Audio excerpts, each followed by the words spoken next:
मेरा लड़का आईएएस किया है। मैं बहुत खुश हूँ। मैं नौकरी करता हूँ एसवीडी नेशनल हाई स्कूल में भद्रक। देवता सर हम लोग को बहुत सहयोग किए। मेरा बच्चा को भी हम लोग बहुत सहयोग किए।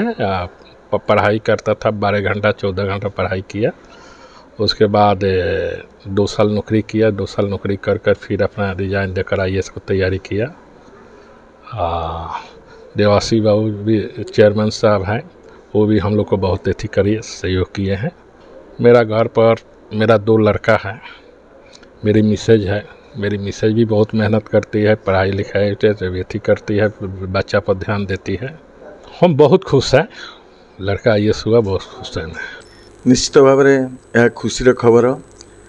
आम एसबीडी इंटरनेशनल स्कूल जड़े सिक्यूरीटी ना पवन कुमार सिंह, पुओटी एथर 67th रैंक रे आईएएस पाई।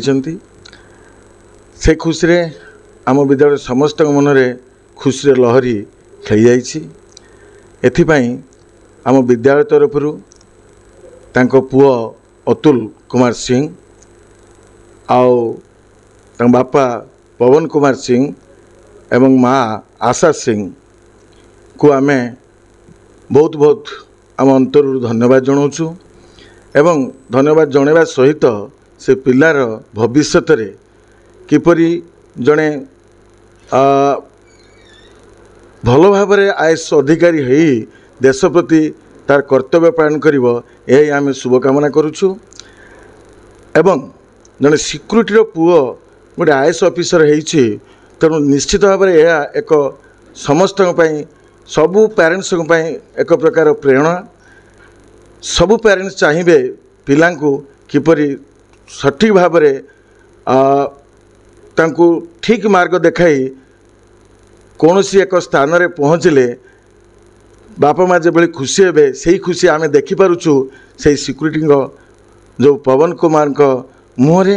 एथि आम आउ थे से परिवार को शुभेच्छा जनाऊँ।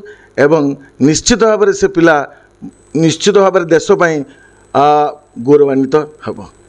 बहुत ही खुशी लगुच शुणिकी। बहुत माने यूपीएससी माने गोटे one of the toughest exam of India.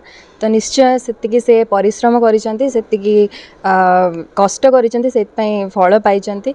तो निश्चय एटा आम समस्त प्रति से गोटे माने इंस्पिरेशन, गोटे मोटिवेशन। आमे भी आगु को जाइए लोक मान सेवा करूँ।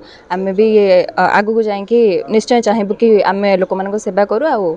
आम देश प्रति भी आम सेवा।